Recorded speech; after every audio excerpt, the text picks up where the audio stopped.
Corona से पैदा हालात में भारत अमेरिका के बीच बढ़ते सहयोग का असर जम्मू कश्मीर में वास्तविक नियंत्रण रेखा और अंतर्राष्ट्रीय सीमा पर नजर आने लगा है।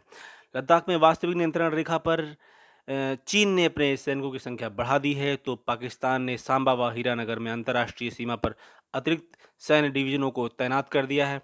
इसके अलावा पाक ने तोपखाना आगे लाने के साथ विमान भेदी तोपों को तैनात किया है। रक्षा सूत्रों ने बताया कि पाकिस्तानी सेना ने अप्रैल से एलओसी से सटे इलाकों में गतिविधियां तेज की थी। शुरू में इसे जम्मू कश्मीर में आतंकियों की घुसपैठ को सुनिश्चित बनाने की उसकी रणनीति का हिस्सा समझा जा रहा था, लेकिन अब इस तैनाती ने सवाल खड़े किए हैं। पाकिस्तान ने तोपखाने को आगे लाया है और बीते 15 दिन के दौरान उसने नियंत्रण रेखा में विमान भेदी तोपों को भी तैनात किया है। ऐसे में पाकिस्तान की इस हरकत को यूं ही नज़रअंदाज नहीं किया जा सकता है। आधिकारिक सूत्रों ने बताया कि पाकिस्तानी सेना द्वारा बीते 1 माह के दौरान पुंछ सेक्टर में सबसे ज़्यादा बार संघर्ष विराम का उल्लंघन किया गया है। हीरानगर सेक्टर में अंतर्राष्ट्रीय सीमा पर भी उसकी इन गतिविधियों के आकलन और खुफिया रिपोर्टों के आधार पर पता चला है कि उसने यह कार्रवाई न सिर्फ घुसपैठ को सुनिश्चित बनाने के लिए की है, बल्कि उसने इनके जरिए भारतीय सेना का ध्यान बांटा है। अग्रिम सैन्य इलाकों में सैन्य तैयारियां को गति दी जा रही है। पाक सेना ने अग्रिम नागरिक बस्तियों के बीच अपने ऑपरेशनल केंद्र भी स्थापित किए हैं। पाकिस्तान अपनी सेना के ऑर्डर ऑफ बैटल में आंशिक बदलाव लेकर आया है, जिसके आधार पर कहा जा सकता है कि वो इसे अगले चंद दिनों में बदलने जा रही है।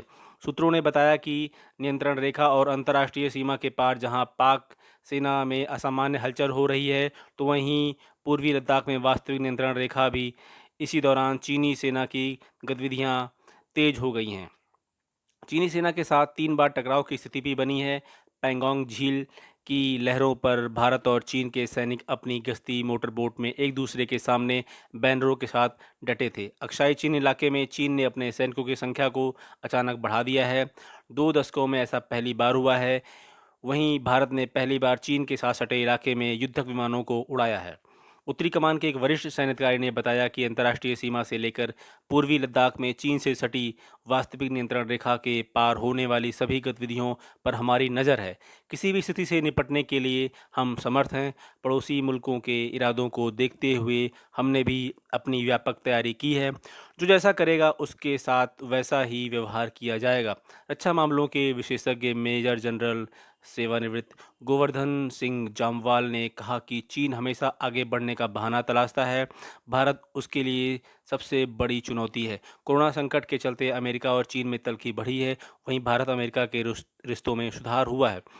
चीन पूर्वोत्तर में ही नहीं, लद्दाख के साथ सटे इलाकों में सैन्य गतिविधियां तेज कर भारत पर दबाव बनाने का प्रयास कर रहा है।